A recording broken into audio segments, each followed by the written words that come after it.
अस्सलाम वालेकुम नाज़रीन, आप देख रहे हैं प्रोग्राम दुनिया के साथ। मैं हूं आपके साथ आपकी मेज़बान आसमा इकबाल। आज प्रोग्राम में हमें बात करनी है बड़े आज़म एशिया, अफ्रीका, यूरोप, अमेरिका और ऑस्ट्रेलिया से जुड़ी बड़ी खबरों पर। लेकिन सबसे पहले प्रोग्राम में जिक्र होगा रूस यूक्रेन बहरान का। आपको बताएं कि मॉस्को कीव के दरमियान जंग का 5वां रोज़ है और दोनों जानिब से एक दूसरे को नुकसान पहुँचाने के दावे भी किए जा रहे हैं।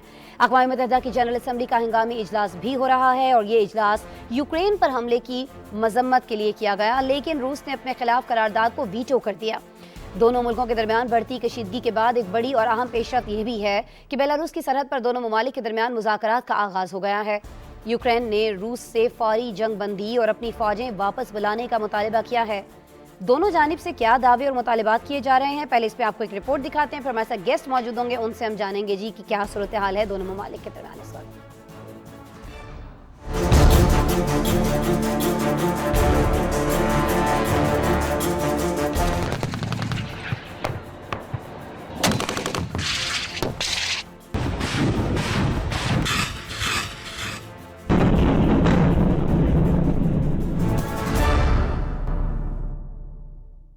यूक्रेन और रूस के दरमियान 5 दिन की जंग के बाद मुज़ाकरात, जिसमें फ्रीकैन के दरमियान 10 निकाती एजेंडे पर गौर किया गया। यूक्रेनी वफ्द की क़यादत वज़ीर दिफा ओलेक्सी ने की, जबकि यूक्रेनी सदर के मुशीर भी मुज़ाकराती टीम का हिस्सा थे। यूक्रेनी वफ्द फौजी हेलीकॉप्टर में मुज़ाकराती मकाम पर पहुंचा। मुज़ाकरात में यूक्रेन ने रूस से फौरी तौर पर सीज फायर और रूसी अफवाज के मुल्क से निकलने का मुतालबा किया। यूक्रेनी सदर के दफ्तर के मुताबिक यूक्रेनी फौरी तौर पर जंगबंदी और रूसी फौजियों की वापसी चाहता है। रूस के मुज़ाकरातकार व्लादिमीर मेडेंसी के मुताबिक रूस एक ऐसा मुआहदा चाहता है जो दोनों मुल्कों के फायदे में हो। इससे पहले यूक्रेन के सदर व्लादिमीर ज़ेलेंस्की ने इस बात पर जोर दिया कि रूसी अफवाज हथियार डाल दें, जबकि यूरोपीय यूनियन फौरी तौर पर यूक्रेन को इस बुला की रुकनीत दे। अक़वाम मुत्तहिदा के मुताबिक यूक्रेन पर रूसी हमले के बाद से अब तक तकरीबन 102 आम शहरी मारे जा चुके हैं। उन्होंने खदशा जाहिर किया कि हलाकतों और जख्मियों की असल तादाद इससे भी कहीं ज्यादा हो सकती है। कशीदगी के बायस तकरीबन 4,20,000 यूक्रेनी बेघर हो चुके हैं। इनमें से ज्यादातर ने मुल्क के अंदर ही नकल मकानी की है। दूसरी जानिब से एक दूसरे को भारी जानी नुकसान पहुंचाने के दावे भी किए जा रहे हैं। रूसी फौजें यूक्रेन के दारुल हुकूमत में पार्लियामेंट से सिर्फ 9 किलोमीटर की दूरी पर हैं, जबकि दूसरे बड़े शहर खरकेफ में दाखिल हो चुकी हैं, जहां सख्त मुज़ाहमत का सामना है। केव और खारजियों में भी धमाकों की आवाजें सुनी गईं। केव की वजारत दिफा का दावा है कि जंग के पहले 4 दिनों के दौरान 5,000 से ज्यादा रूसी फौजी मारे गए हैं। मगरिब की जानिब से रूस की पाबंदियों के बाद रुबेल की कदर में कमी हो गई है। मॉस्को ने अपनी करेंसी की कदर में कमी के बायस शरह सूद 20% कर दी है।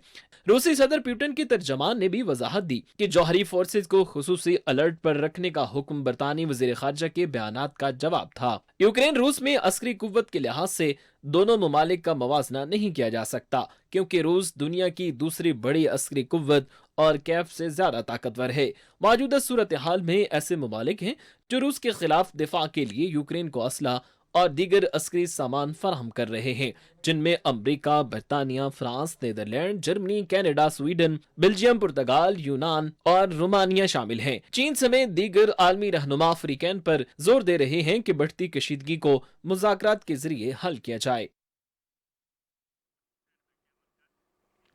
बिल्कुल जी, दोनों जानिब से इस बात पर जोर दिया जा रहा है, एफर्ट्स की जा रही हैं कि मुज़ाकरात के ज़रिए जो मसाइल हैं, जो जंग है, ये किसी तौर पर बंद हो सके, इसका हल निकाला जा सके।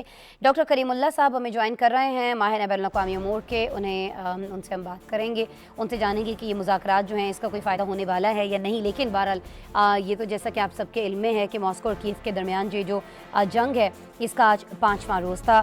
बहुत बड़े बड़े दावे किए जा रहे हैं जी कीव की जानिब से भी कि बहुत ज़्यादा हमने नुकसान पहुंचाया है रशिया को, लेकिन रशिया जहां इसके तरदीद कर रहा है, वहीं साथ साथ कितना नुकसान किया गया है यूक्रेन का, इस पे भी बहुत ज़्यादा हमें बात करता हुआ दिखाई देता है।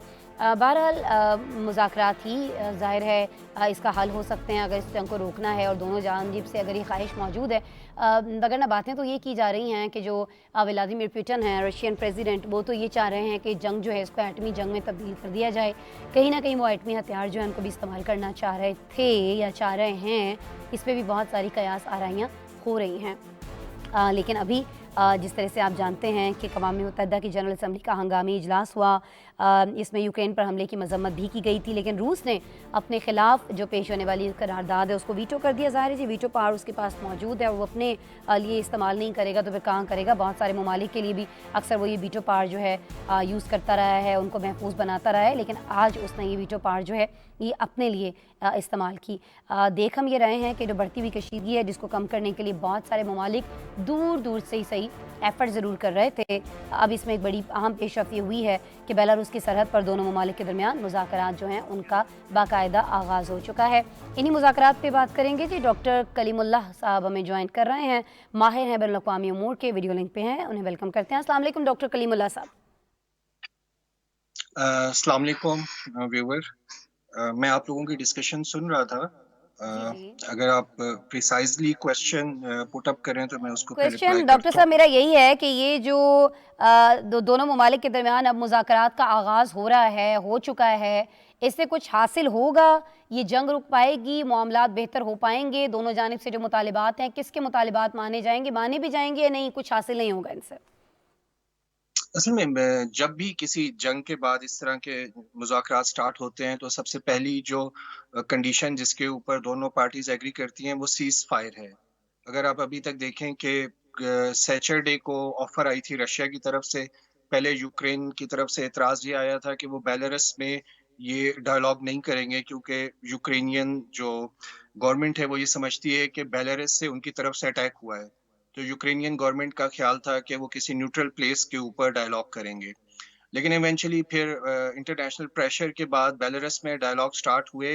सुबह अगर आपने ज़ेलेंस्की जो यूक्रेनियन प्रेसिडेंट है इनका ट्वीट देखा हो तो उन्होंने कहा था कि 24 आवर्स बहुत इंपॉर्टेंट है, और मेरे ख्याल से 24 आवर्स में से अब 16 आवर्स तो गुजर भी गए हैं, 16 घंटे हो गए हैं, लेकिन अभी तक कोई आउटपुट नहीं है। इवन सीज फायर के ऊपर भी कोई दोनों पार्टीज एग्री नहीं कर सकी। एग्री नहीं और हुई। मेरा ख्याल है कि जो terms and condition Putin demand कर रहे हैं वो जेलेंस्की या यूक्रेन के लिए पॉसिबल नहीं है कि उन टर्म्स एंड कंडीशन के ऊपर एग्री करे, और जो डिमांड यूक्रेनियन की तरफ से है, उनकी गवर्नमेंट की तरफ से है, रशिया के लिए वो एक्सेप्टेबल नहीं है।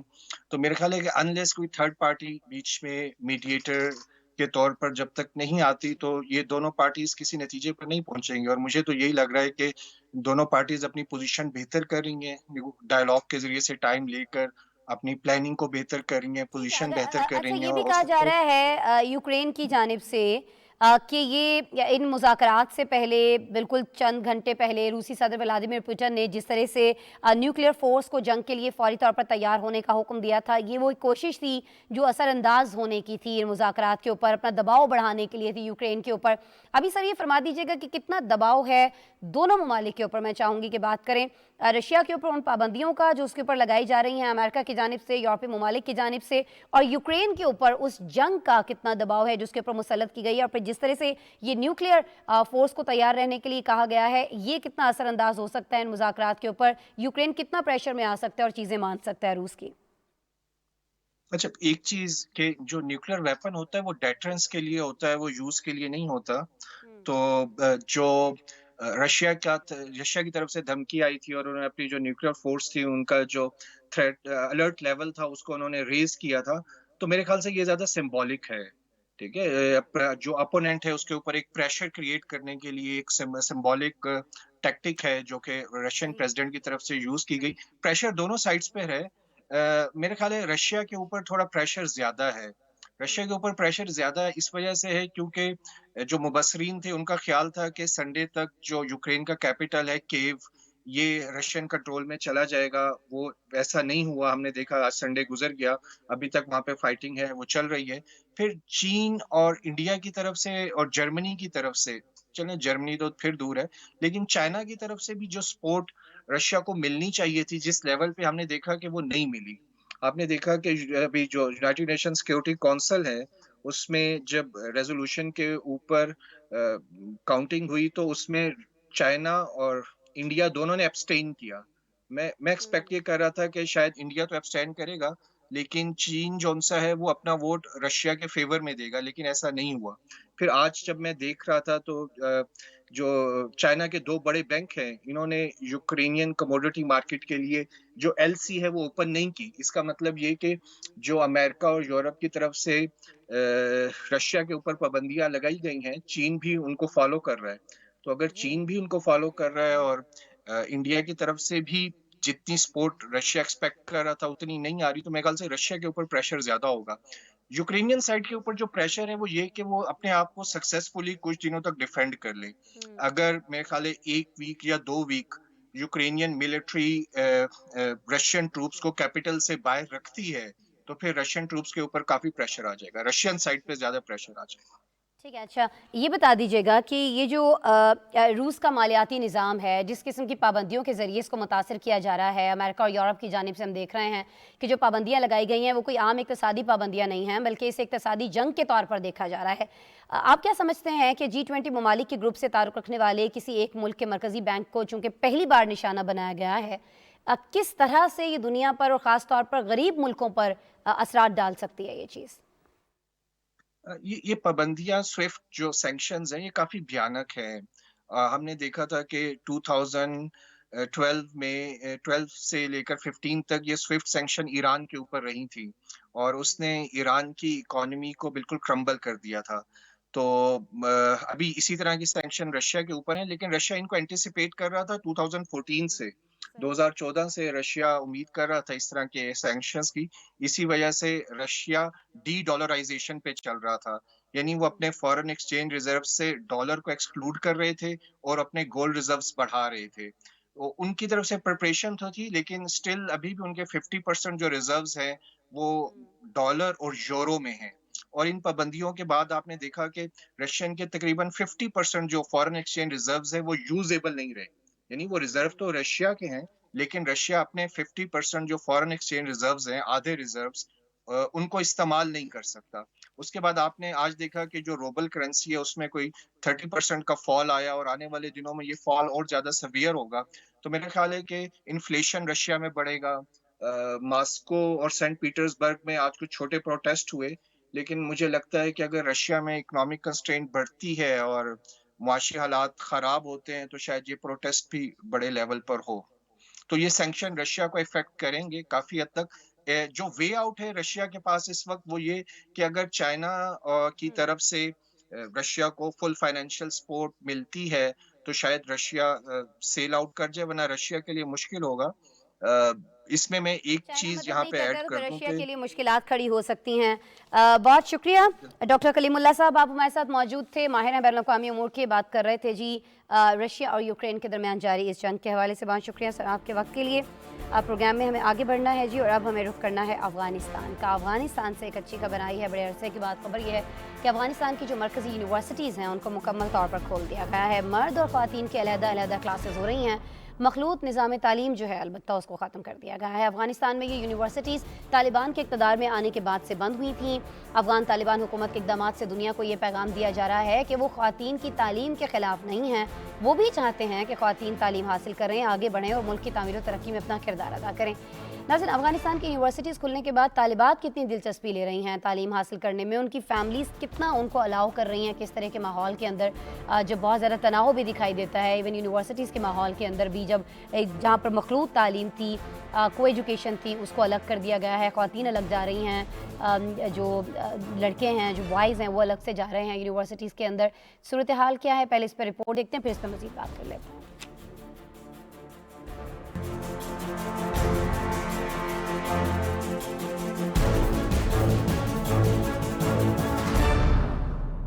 افغانستان میں 6 ماہ بعد مرکزی یونیورسٹیاں کھل چکی ہیں.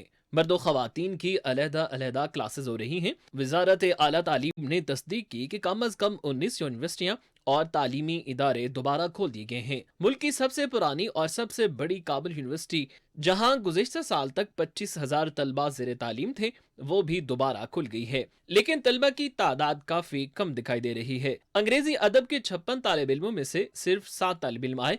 इस तरह की सूरत हाल मुल्क भर की यूनिवर्सिटियों की है, लेकिन पंजशीर में कोई तालिब इल्म भी यूनिवर्सिटी नहीं आया। तालीमी इदारों में वापस आने वाले तलबा और तालिबात तालीमी सरगर्मियां दोबारा शुरू होने पर खुश हैं। तालिबात ने बताया कि दोबारा से तालीम शुरू करने का मौका मिला है और वो अपनी पढ़ाई को जारी रखना चाहते हैं। रिपोर्ट्स के मुताबिक गुज़िश्ता साल 15 अगस्त को तालिबान के इक़्तिदार संभालने के बाद लड़कियों के ज्यादातर सेकेंडरी स्कूल और तमाम सरकारी यूनिवर्सिटियां बंद हो गई थी। ऐसा महसूस किया जा रहा था कि ख़वातीन को तालीम से रोका जाएगा, जैसा कि 1996 से 2001 के दरमियान तालिबान के दौरे हुकूमत में हुआ था। अब जब यूनिवर्सिटियों और दीगर तालीमी इदारे दोबारा खुल गए हैं, अफगानिस्तान में लेक्चरार्स की तादाद में भी कमी सामने आई है। तालिबात का कहना है कि शायद ये इसलिए कि कुछ लोग मुल्क छोड़कर जा चुके हैं। ईरानी सरहद के करीब वाक़े तारीखी शहर हिरात में भी तलबा ने असातिज़ा की कमी की शिकायत की है। आलमी सतह पर होने वाली नुमाइश में अफगान तालिबात ने दूसरी पोजीशन हासिल की। इस नुमाइश में अमरीका, यूरोप समेत 28 मुल्कों के तलबा शरीक थे। अफगान तालिबात की रोबोटिक्स टीम ने अफगानिस्तान में ट्रैफिक के मसाइल को हल करने के लिए एक इलेक्ट्रॉनिक ट्रैफिक रेगुलेटर डिजाइन किया था और मजबूरी तौर पर 100 प्रोजेक्ट्स नुमाइश में पेश किए गए। अफगान तालिबान हुकूमत की जानिब से मुख्तलिफ मुल्कों के दौरे भी किए जा रहे हैं और पाबंदियां हटाने का मुतालबा किया जा रहा है। किसी भी मुल्क ने अभी तक तालिबान की नई हुकूमत को तस्लीम नहीं किया। मगरिब का मुतालबा था कि ख़वातीन को हुकूक दिए जाएं। ख़वातीन को तालीम की इजाज़त देना अफगान तालिबान हुकूमत का पैगाम है कि वो लड़कियों की तालीम के खिलाफ नहीं और उन्हें इस्लामी तालीमात और रवायात के मुताबिक हुकूक देने के लिए कोशिशें भी जारी हैं। बिल्कुल जी, तालिबान ने ये पैगाम देने की कोशिश की है कि वो ख़वातीन के हुकूक के ख़िलाफ़ नहीं हैं, ख़वातीन की तालीम के ख़िलाफ़ नहीं हैं, लेकिन वो ये चाहते हैं कि जिस तरह से इस्लामी तालीमात हैं उनके तहत इन ख़वातीन को तालीम का हुसूल जो है उसको मुमकिन बनाया जा सके। इसलिए यूनिवर्सिटीज़ खोल दी गई हैं, लेकिन को एजुकेशन जो है वो इनके अंदर इस वक्त नहीं है। बहरहाल मगरिब को जो पैगाम देना चाह रहे हैं तालिबान, क्या ये पैगाम पहुँच गया है? वो मुतालिबा जो बहुत अरसे से किया जा रहा था, अब जब वो मुतालिबा पूरा हुआ है तो उसके क्या फ़वाइद तालिबान को हासिल हो सकते हैं, किस तरह से हासिल हो सकते हैं, ये हम जान लेते हैं जी डॉक्टर हामिद खान अल-मशरकी साहब से। सीनियर सहाफ़ी हैं, तज्ज़ियाकार हैं, उन्हें वेलकम करते हैं। अस्सलाम वालेकुम डॉक्टर हामिद खान साहब। थैंक यू आसमा। वालेकुम सलाम। डॉक्टर साहब बहुत शुक्रिया। डॉक्टर साहब, सभी जानते हैं कि अभी तक किसी भी मुल्क ने बाकायदा तौर पर अफ़गान तालिबान हुकूमत जो है उसको तस्लीम नहीं किया है। ये जो स्टेप लिया गया है, जो पहले ख़ासा मुश्किल दिखाई दे रहा था क्योंकि इसमें बहुत वक्त लगा है, मार्च का कहा गया था, मार्च आन पहुँचा है, ये फ़ैसला भी हो गया है, कोई फ़ायदा होगा इससे अब तालिबान को, या मगरिब आपको लगता है कि दूसरे मामलात में इतना उलझा हुआ है कि अब ये करना तालिबान की तरफ से कोई इतना अहमियत का हामिल नहीं है इस वक्त? थैंक यू वेरी मच आसमा। देखें, आपने बड़ी सही बात कही कि एक तो बात यह है कि इस वक्त जो यूक्रेन और रशिया की और जो यूरोप में सूरत हाल है, इसने वाकई सारी दुनिया की तवज्जो एक तरफ कर दी हुई है। लेकिन इसके साथ साथ जो सबसे अहम बात है वो ये है कि तालिबान का जो कोशिश कर रहे हैं अपनी क्रेडिबिलिटी बिल्ड करने की टाइमलाइन के हिसाब से, उसमें वो बड़े कामयाब होंगे इससे, कि उन्होंने जिस तरह टाइमलाइन दी कि 6 महीनों के अंदर हम ये करेंगे, तो उन्होंने किया है। लेकिन इसके अंदर अभी बहुत सारी चीजें हैं जो कि आने वाले दिनों में देखेंगे कि मगरिब इसके ऊपर किस तरह रिएक्ट करता है। यूनिवर्सिटीज के अंदर मखलूत जो तालीम दी जा रही है, मेरा ख्याल ये है कि इसके ऊपर मगरिब को बिल्कुल एतराज नहीं होना चाहिए। गैर मखलूत जो खवातीन को अलहदा और मेल स्टूडेंट्स को अलहदा बिठाया जा रहा है, इसमें मगरिब को बिल्कुल एतराज नहीं होना चाहिए, क्योंकि ये एक ऐसी प्रैक्टिस है जो बहुत सारे मुसलमान ममालिक में पहले से हो रही है और इसके अंदर खवातीन के लिए कोई मसला नहीं होता तालीम के हसूल में। और आप ये देखिएगा कि मेरा आने वाला दिनों में मुझे ये नजर आ रहा है कि तालिबान अब मजीद स्टेप्स लेंगे खवातीन की एम्पावरमेंट के हवाले से, जॉब्स के हवाले से। जो खवातीन को पब्लिक सेक्टर के अंदर जो जॉब्स की परेशानियां थी, या खुसूसन जब से अगस्त से ये आए हैं उसके बाद से ये जो सूरत हाल है, इसमें मजीद बेहतरी आएगी। तालिबान के लिए एक बात बड़ी जरूरी है और वो ये कि वो हर सूरत कोशिश करें कि दुनिया को ये बावर करवाएं कि ये 1996 वाले तालिबान नहीं हैं, ये 2001 वाले तालिबान नहीं हैं। ये वो तालिबान हैं जो समझते हैं कि मॉडर्न दुनिया के साथ चलने के लिए इस्लाम की बाउंड्रीज के अंदर रहते हुए भी बहुत तालिबान सारी वो तालिबान गुंजाइश नहीं है। है, ये तो खैर उन्होंने अपनी पहली प्रेस कॉन्फ्रेंस में भी कह दिया था, और उसके बाद बहुत सारी चीज़ें जो की जा रही हैं, जिस तरह से अब ख़वातीन की यूनिवर्सिटीज़ को ओपन कर देना है, उससे भी ये बात ज़ाहिर हो रही है। लेकिन सर ये फरमा दीजिएगा, वही बात जिसका पहले भी मैंने तज़किरा किया, आप भी जिक्र कर रहे हैं कि दुनिया जो है उसकी तवज्जो इस वक्त रूस और यूक्रेन के ऊपर हमें मरकूज़ दिखाई देती है। आपको नहीं लगता है कि अफ़गानिस्तान का इशू इतना ज़्यादा निगलेक्ट हो गया है जितना ज़्यादा निगलेक्ट नहीं होना चाहिए था? अब ठीक है, तवज्जो उस जानिब होनी चाहिए, अक़वाम मुत्तहिदा की भी तवज्जो उस जानिब है, तमाम जो बड़े बड़े इदारे हैं उनकी तवज्जो है, यूरोपियन ममालिक हैं, अमेरिका है, सब के सब। लेकिन कहीं ना कहीं अफ़गानिस्तान पर भी एक नज़र रखी जानी चाहिए, क्योंकि यहाँ पर अगर सूरत हाल बिगड़ती है तो वो सिर्फ इस खित्ते के लिए ख़तरनाक नहीं होगा, वो भी तो पूरी दुनिया के लिए ख़तरनाक है ना सर। आप बिल्कुल ठीक कह रही हैं। मैं ये कहूँगा कि मैं यूक्रेन और रशिया की जंग में होने वाले जानी नुकसान के ऊपर हम सब अफसुर्दा हैं, लेकिन मुझे एक बार फिर यूरोप और वेस्टर्न वर्ल्ड का डबल स्टैंडर्ड नजर आता है, जहां पर यूक्रेन में एक दिन के लिए इंटरनेट बंद हुआ और एलन मस्क ने फौरन उनको जो है वो इंटरनेट खला से प्रोवाइड करना शुरू कर दिया।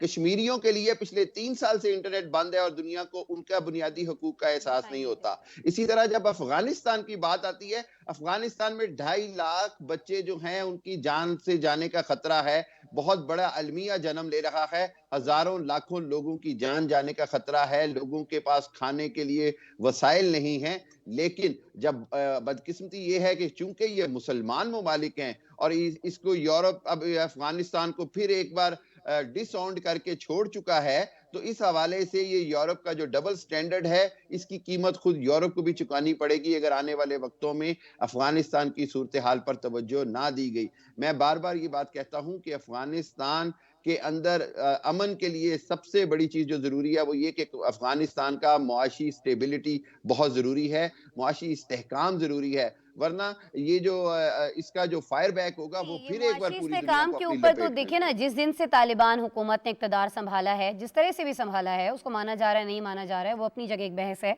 तभी से मुआशी मसाइल का सामना है, बहुत सारी चीज़ें जो उस वजह से रुकी हुई भी हैं। लेकिन अभी बिल्कुल जो हालात हो गए हैं उसमें ये फरमा दीजिएगा डॉक्टर हामिद खान साहब कि तालिबान के पास ऑप्शंस क्या बचते हैं जब दुनिया के पास उनको तवज्जो देने के लिए वक्त ही नहीं है, तो फिर तालिबान क्या करे? देखिए आसमा, 2 बातें हैं जो मैं समझता हूँ बड़ी इंपॉर्टेंट है। मैंने एक थीसिस में भी रेफरेंस दिया।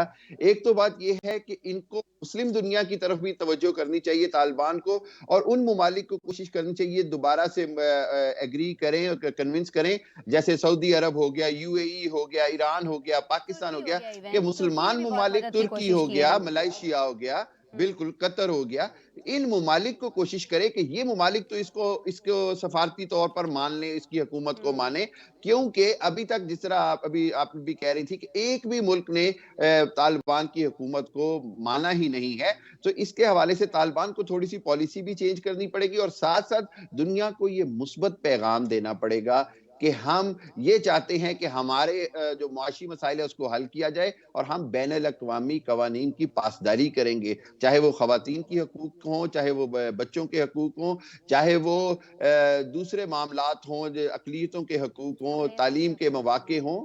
तो ये जो इम्पोर्टेंट फैक्टर है, ये बड़ा इम्पोर्टेंट है कि तालिबान जो हैं वो कोशिश करें कि मुस्लिम दुनिया को भी मनाने की कोशिश करें, साथ साथ वेस्टर्न वर्ल्ड को आलमी बिरादरी को तवज्जो देनी चाहिए, चाहे वो मुस्लिम ममालिक हों, यूरोपीय ममालिक हों या खुद अमेरिका हो। सर अभी तवज्जो नहीं दी जा रही है, तालिबान जो एफर्ट्स कर रहे हैं वो बिल्कुल कहा जाए कि ज़ाया हो रही हैं, बेकार हो रही हैं। अभी तक तो यही दिखाई देता है, कोई उस तरह के एक्शन रिएक्शन नहीं है जिस तरह का होना चाहिए।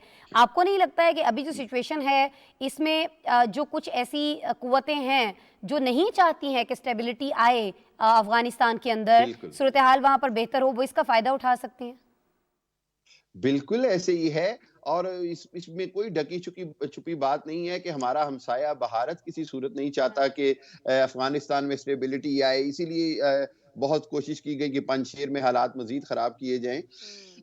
सॉरी। और दूसरी बात यह है कि जो बाकी दुनिया है वो ऐसे लगता है जैसे अफगानिस्तान से अपनी शिकस्त का बदला लेना चाहती है। क्या अफगानिस्तान के मासूम बच्चों की जानों की कोई कीमत नहीं है? जब यूक्रेन में या रशिया के में होने वाली बमबारी पर एक वीडियो दिखाई जा रही है, 100 लोग भी अगर जान से गए हैं तो पूरी दुनिया एक सकते में है। तो अफगानिस्तान, कश्मीर, फलस्तीन, इनके बच्चों की जानों का कौन हिसाब देगा? اب میں سمجھتا ہوں کہ مسلم دنیا کو اکٹھے ہو کر اپنا ایک بلاک بنانا پڑے گا G8 طرز کا، تاکہ وہ دنیا سے ڈاکٹر حامد خان مسلمانوں کے المشرقی لیے صاحب کب مساوی ہوگا؟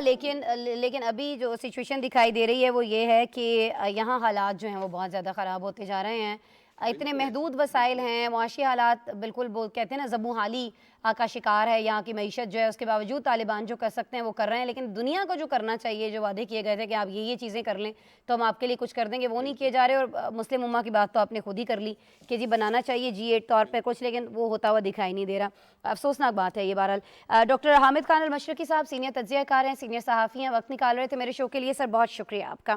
اور ناظرین ابھی پروگرام میں آگے ہمیں کچھ بات کرنی ہے کرونا وبا کی۔ بہت دنوں سے ہم نے اس موضوع کو نہیں چھیڑا ہے، لیکن اس کا مطلب یہ نہیں ہے کہ دنیا بھر سے ختم ہو گیا، اس لیے ہم بہت زیادہ اس پہ بات نہیں کر رہے ہوتے کیونکہ وہ جیسے کہا گیا تھا کہ it's a new normal now, اسی کے ساتھ ہمیں جینا ہے، اسی کے ساتھ ہمیں زندگی گزارنی ہے۔ لیکن ہو کیا رہا ہے، آسٹریلوی حکومت جو ہے اس کی جانب سے ملک کی سرحدیں جو ہیں وہ بند کر دی گئی ہیں۔ آسٹریلیا کے بارے میں ہم آپ کو یہ یاد کرا دیں کہ آسٹریلیا وہی ملک ہے جس نے نوواک جوکووچ جو کہ ٹینس کے عالمی نمبر 1 سٹار ہیں، انہوں نے جب ویکسین نہیں لگوائی تھی تو نہ صرف ان کا ویزا منسوخ کر دیا تھا بلکہ ان کی بہت تذلیل بھی کی گئی تھی، ان کو ملک بدر بھی کر دیا گیا تھا۔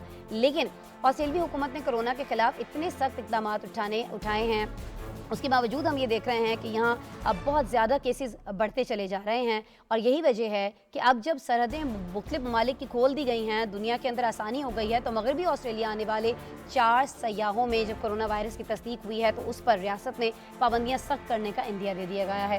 عالمی سیاحت کھلنے کے ایک ہفتے کے بعد آسٹریلیا کی مختلف ریاستوں میں کرونا کی صورتحال ہے کیا، اس پہ آپ کو ایک رپورٹ دکھاتے ہیں۔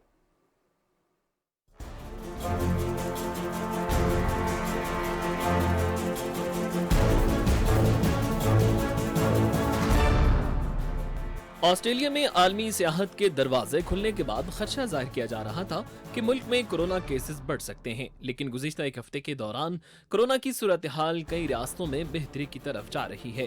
اب تک آسٹریلوی حکومت کی جانب سے کورونا سے نمٹنے کے انتہائی اقدامات اٹھائے گئے، جن میں ملک کی سرحدیں 2 سال تک بند رکھنا نہ صرف لوگوں کو اپنے پیاروں سے ملنے کی راہ میں رکاوٹ بنا رہا بلکہ معاشی طور پر بھی آسٹریلیا کے لیے شدید نقصان کا باعث بنا۔ آسٹریلوی دارالحکومت کینبرا اور ملحق علاقوں میں ریاست نیو ساؤتھ ویلز اور جنوبی آسٹریلیا میں سیاحت بحال ہونے کے باوجود روزانہ کیسز کی تعداد میں کمی دیکھنے میں آ رہی ہے۔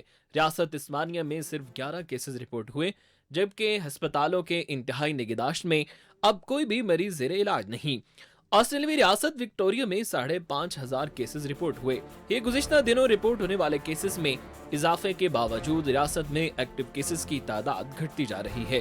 کینبرا اور دیگر ریاستوں میں کیسز کی تعداد میں کمی کے بعد اب انڈور تقریبات میں لازمی ماسک کی شرط ختم کر دی گئی ہے۔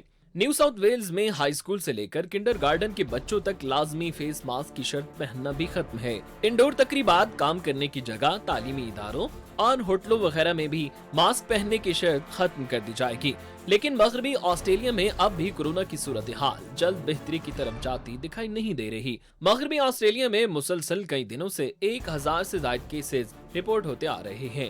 گزشتہ روز رپورٹ ہونے والے 1200 کیسز میں 4 بین الاقوامی سفر کر کے آنے والے سیاح شامل تھے۔ مغربی آسٹریلیا کی حکومت نے کورونا کے بڑھتے کیسز سے نمٹنے کے لیے نئی پابندیاں لگانے کا عندیہ دے دیا ہے۔ 21 فروری کو آسٹریلوی سرحدیں کھلنے کے باوجود مغربی آسٹریلیا میں کورونا کی وجہ سے سرحد نہیں کھولی گئی تھی۔ اب 3 مارچ سے سرحد تو کھولی جا رہی ہے، لیکن ریاست میں 3 سال سے اوپر بچوں پر ماسک پہننا لازم، گھروں میں 10 سے زائد افراد کے جمع ہونے پر بھی پابندی ہے۔ سینما اور دیگر پبلک مقامات 50% لوگوں تک محدود کر دی گئے، جبکہ آؤٹ ڈور اجتماعات میں 5 فٹ کا فاصلہ رکھنے کے ساتھ 500 لوگوں کی حد مقرر کر دی گئی ہے۔ اور ابھی براعظم افریقہ سے آنے والی خبر کو پروگرام کا حصہ بناتے ہوئے آپ کو بتائیں کہ پانی کی شدید قلت کے باعث یہاں کسان شدید پریشانی سے دوچار ہو چکے ہیں اور ہجرت کرنے پر مجبور ہو گئے ہیں۔ افریقہ میں اس قحط سالی کی بڑی وجوہات موسمیاتی تبدیلی ہے، جس کے باعث یہاں کئی دہائیوں سے بارشیں نہیں ہو رہی ہیں۔ ہر سال قحط سالی بڑھتی جا رہی ہے اور لوگوں کو خوراک کی قلت کا سامنا ہے، جانور بھی بھوک سے مرتے دکھائی دیتے ہیں۔ اقوام متحدہ نے یہاں تک کہہ دیا ہے کہ افریقہ کے مشرقی گلیشیئرز 2 دہائیوں میں غائب ہو جائیں گے۔ جی ہاں، یعنی اگلے 20 سال میں یہاں جو گلیشیئرز موجود ہیں وہ بالکل غائب ہو جائیں گے، جس سے یہاں بسنے والوں کی مشکلات اور زیادہ بڑھ جائیں گی۔ افریقہ میں پانی کی تلاش کے لیے کسانوں کو کن مشکلات کا سامنا ہے، اس کا حل کیا ہو سکتا ہے، हमारे पास एक पैकेज मौजूद है, आपसे शेयर करते हैं।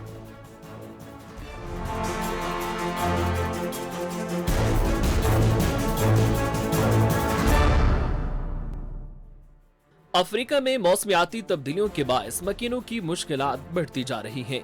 पानी की शदीद कमी किसानों को शहरों की तरफ हिजरत करने पर मजबूर कर रही है। शुमाली मराकज की रहायशी ने अपनी आप बीती सुनाई कि अब उन्हें अपने गांव अजबाने लेग्रेड का 47 किलोमीटर का सफर रोज तय करना पड़ता है, जहां वो जड़ी बूटियां उगाता है। गुज़िश्ता चंद सालों में बारिशों की कमी की वजह से उनका काम मजीद मुश्किल हो गया है। अफ्रीकी किसानों के मुताबिक माजी में जहां फसलों की बहार नजर आती थी, अब वहां खुश्क मिट्टी उड़ती दिखाई देती है। तवील सफर के बाद उन्हें कहीं कहीं सब्जा दिखाई देता है। आबपाशी के लिए सिर्फ इतना पानी है कि किसान अपने खेत का सिर्फ एक छोटा सा हिस्सा बचा सकता है। ऐसा करने के लिए गांव के किसान कुएं का इस्तेमाल करते हैं, लेकिन अब जेरे जमीन पानी भी खुश्क होता जा रहा है। ऐसा लगता है 130 मीटर नीचे भी पानी की किल्लत होती जा रही है। मकीनों के मुताबिक पानी इतना नायाब हो चुका है कि लोग हिजरत करने पर मजबूर होते जा रहे हैं। अक़वाम मुत्तहिदा की रिपोर्ट के मुताबिक अफ्रीका के मशरकी ग्लेशियर्स 2 दहाइयों में मुकम्मल तौर पर पिघल जाएंगे, जिससे 12 करोड़ अफराद लोगों को शदीद खुश्कसाली, सैलाब या शदीद गर्मी और दीगर मौसमियाती तब्दीलियों का सामना करना पड़ सकता है। जबकि पानी की किल्लत से 21वीं सदी के वसत तक बराज़म की GDP भी 3% तक गिरने का खतरा भी जाहिर किया गया है।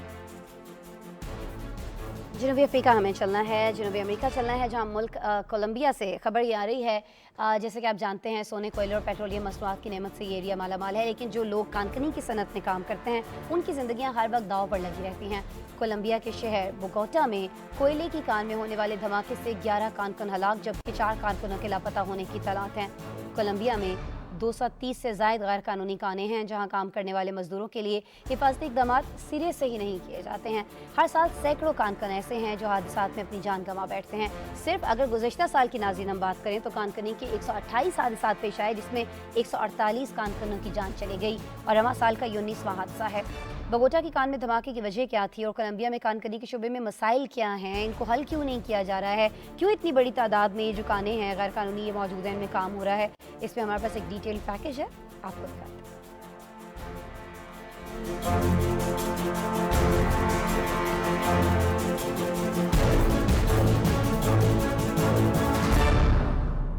कोलंबिया सोने कोयले के ज़खायर से माला माल तो है, लेकिन इन ज़खायर को कानों से निकालने वाले हर साल सैकड़ों कानकुन अपनी जान की बाजी हार जाते हैं। एक रोज पहले कोलंबिया के बोआका सूबे में होने वाले हादसे में अब तक 11 अफराद की हलाकत की तस्दीक हो चुकी है, जबकि 4 कानकुन अब भी लापता हैं।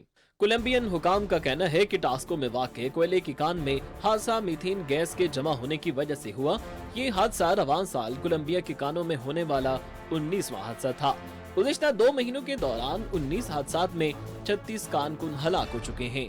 कोलंबिया में गैर कानूनी कानें इन हादसात की बड़ी वजह हैं। 2020 में शाया एक रिपोर्ट के मुताबिक 230 से जायद सोने और कोयले की कानें गैर कानूनी तौर पर माफिया की जानिब से चलाई जा रही हैं। इन कानों में हिफ्ज़ान सेहत के उसूलों का कोई ख्याल नहीं रखा जाता, जो कि हादसात का बड़ा सबब है। इसी रिपोर्ट में ये इंकिशाफ भी किया गया कि मुल्क से बाहर जाने वाला 69% सोना गैर कानूनी कानकनी से निकाला जाता है, जिसे फिर कोलंबिया की सरहद से जुड़े मुल्क वेनेज़ुएला स्मगल किया जाता है। ये तमाम कानें मकामी लोगों की जमीनों पर कायम की गई हैं। 64,000 हेक्टेयर पर फैली इन गैर कानूनी कानों में से 27,000 हेक्टेयर बुनियादी मकामी लोगों की जमीनों पर कायम की गई हैं। इन इलाकों में इंसानी हुकूक की खिलाफ वर्जियां आम हैं। माफिया की सरगर्मियां मकामी और अफ्रीकी कोलंबियन आबादी को नकल मकानी पर मजबूर कर चुकी हैं। इंसानी स्मगलिंग और मजदूरों का इहतिसाल आम है। इसके अलावा ये कानें मकामी लोगों को आलूदा करने में बराह रास्त ताउन करती हैं।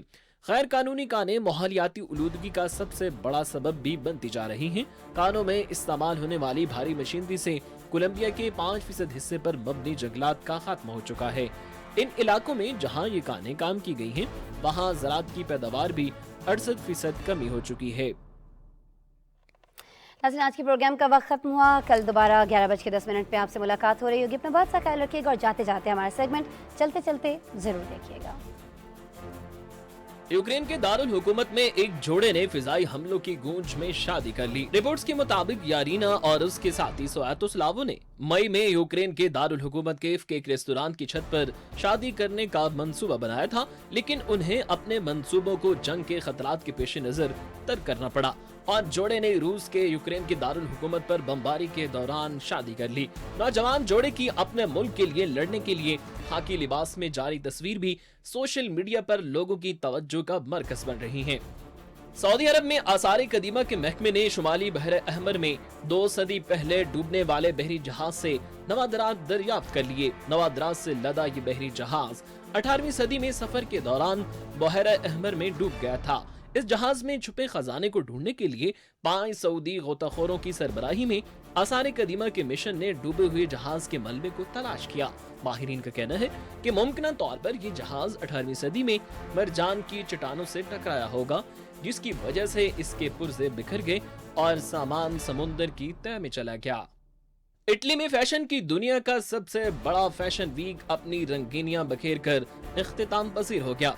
मिलान फैशन वीक में कपड़ों के मशहूर ब्रांड्स ने अपनी नई कलेक्शन मुतारिफ करवाई। फैशन शो के दौरान खुबरू मॉडल्स 1980 की दहाई की तर्ज के बलबुसात में कैट वॉक करते नजर आए, जबकि मशहूर गुलकारा रिहाना और टेनिस चैंपियन सेरेना विलियम ने भी रैंप पर जलवे बखेरे। नित नए फैशन से मुज़य्यन ये फैशन शो दुनिया भर में फैशन की दुनिया में इंतहाई अहमियत के हामिल है।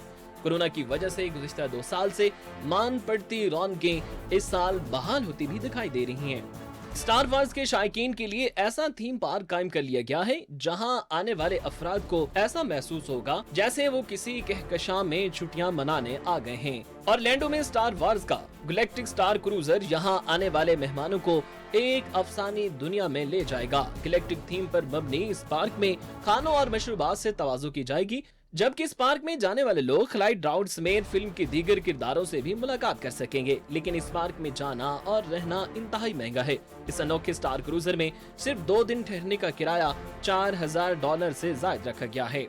सऊदी अरब के शहर यम्मा के करीब बहरा अहमर में साहिल पर आने वाली डॉल्फिन को बचा लिया गया। साहिल पर काम करती टीम को इतला मिली थी कि मछली कम गहरे पानी में फंसी हुई है, जिसके बाद रेस्क्यू ऑपरेशन के जरिए मछली की जान बचाई गई। सऊदी महकमा जंगली हयात के माहिरीन की एक टीम ने मछली का मुआयना करने और इस बात का यकीन होने पर कि मछली मामूल के मुताबिक नकलो हरकत कर सकती है, एक कश्ती के जरिए समुद्र में मुनासिब मकाम पर छोड़ दिया।